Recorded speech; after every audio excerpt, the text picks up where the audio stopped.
Front Page Dramas present The Golden Mouse.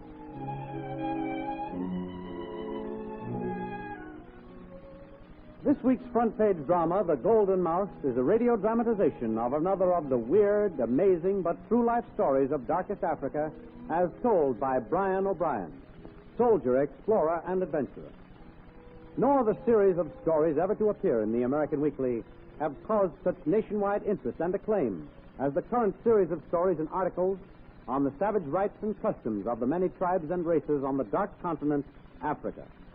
Thrilling adventure, fascinating history, secrets of the sciences are skillfully woven into every story by Brian O'Brien, who has spent a lifetime of exploration, trading, and adventure in every part of the great African continent. All these entertaining and educational stories and articles are now appearing in the American Weekly, the magazine with the greatest circulation in the world that comes to you every week at no extra cost as part of your Hearst Sunday newspaper. Once again, we listen to another of Mr. O'Brien's fascinating stories, The Golden Mouse. A young man, whom we will call Wainwright, was a trader in British East Africa. One day he left his job and announced his intention of going up country. He started out with 4 native carriers and his gun bearer, and that was the last heard of him. About a year later, his older brother came out from England to investigate his brother's strange disappearance. He called first on the British officer in charge of the border post. I'm awfully sorry, Mr. Wainwright.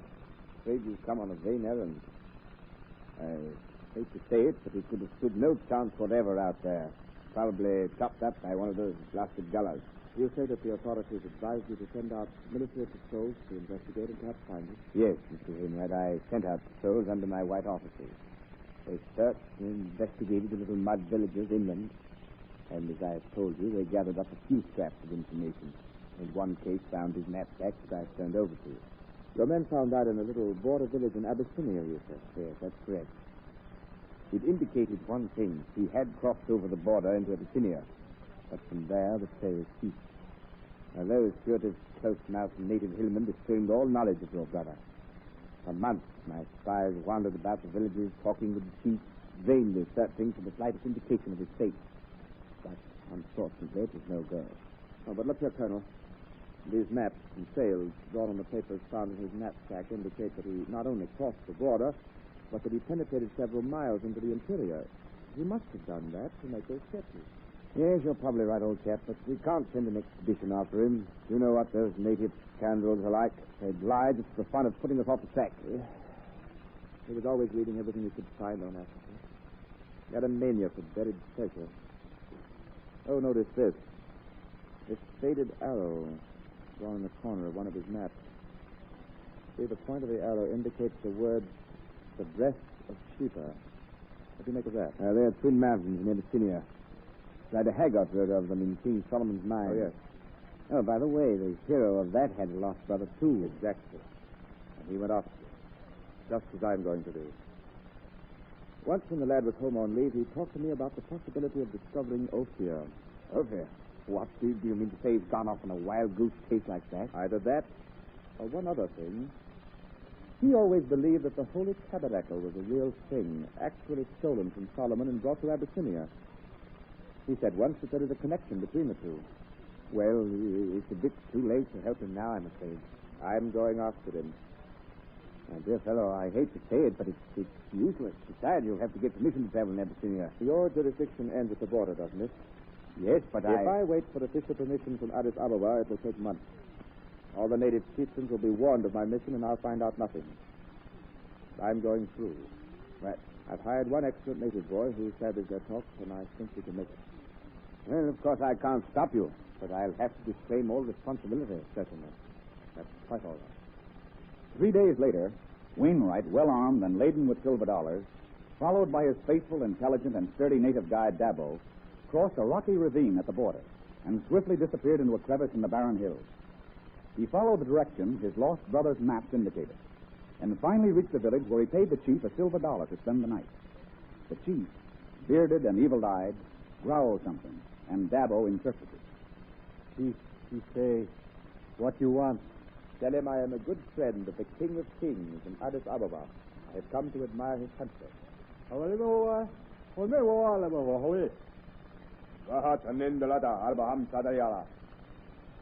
The chief say he is king here.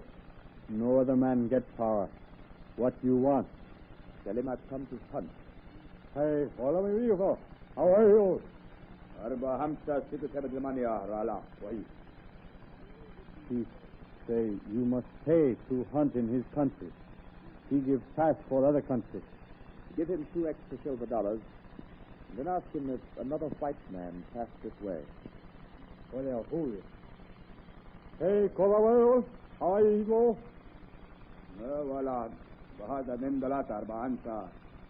He say no white man passed here lately. One white man like you passed far away. Ask him when. Horilo. Oh, Bahad, Anada. Maratinala Mahad, Kalala, Nola, you. He say long time, maybe year. White man go alone, go northwest. That's good, Double. That was my brother. We are definitely on the right trail. The next day, they left the village going due northwest.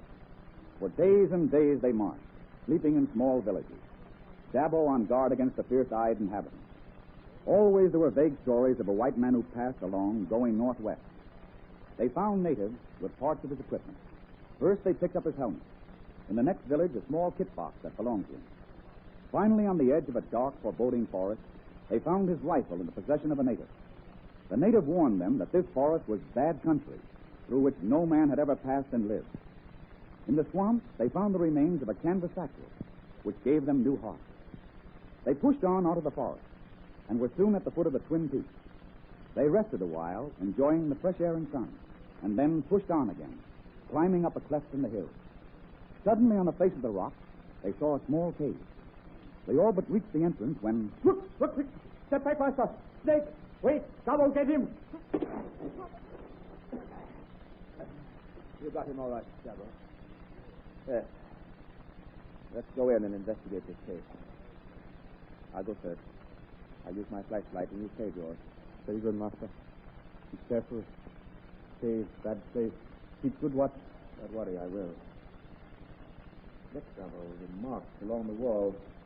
They were made with some sharp tool, in all probability by my brother. Look, master. Ben, here. Tunnel ahead. Watch close. I will. I don't want to use my flashlight too much. I might have a lot of use for flashlights later on. Shine light, master. Ben. Maybe pass in there. All right, Double. The going underfoot seems to be all right. I'll just see what's around the bend now. Hey, look, turn on flashlight, master. Right. Stay close to wall. Bats in here. Hundreds of bats. Maybe vampire bats, master. Come ahead and face. Right. Must have been the beam from the flashlight woke them up. It's all clear ahead. Shall we make a run for it? This tunnel leads to a big cabin. Run then, master. Fast. Come along. Double, are you with me? I'm coming, master. Right behind you. Safe now, master. No more battle. Good. Shall I try the flashlight again now? Yes, mate. Maybe no bats here. Righto. Look. Look around, Double. 4 more tunnels all leading this room. And look on these ledges lined with big stone boxes. Let's look into them. You go left, master. I go right. Right. Nothing in box here, master. No. Well, they seem to be empty. I find nothing, master. All empty. They're treasure boxes. Very ancient. Sometime in the dawn of history, people passed through this tunnel carrying jewels that would enrich the world. Master! Yes? Master, come quick! Look all right, I'm here, Double, coming. What is it? Look, I find this one corner of sharp rock. See? Yes, piece of shirt. Khaki shirt. Look around for more. It's no doubt part of the shirt my brother wore. I go down this tunnel. Maybe he go down here, master. All right, I'll follow you. Use your flashlight. Mine's almost worn out. Look. Hostile wall. Where I find like something hang there. Yes. Must I got it. this way. Lead on, Double. Perhaps we go on, master. No see light at end of tunnel, master. Maybe we get lost. No. Go on. Go on. That was his shirt. Somewhere in here we'll find my brother. Keep going and use your flashlight. Bad place, master. Feel touch of death here. Time getting late, master. Go on. Outside soon be dark. No. Let's we go back. Find way out. No. Go on. Indian tunnel here, master.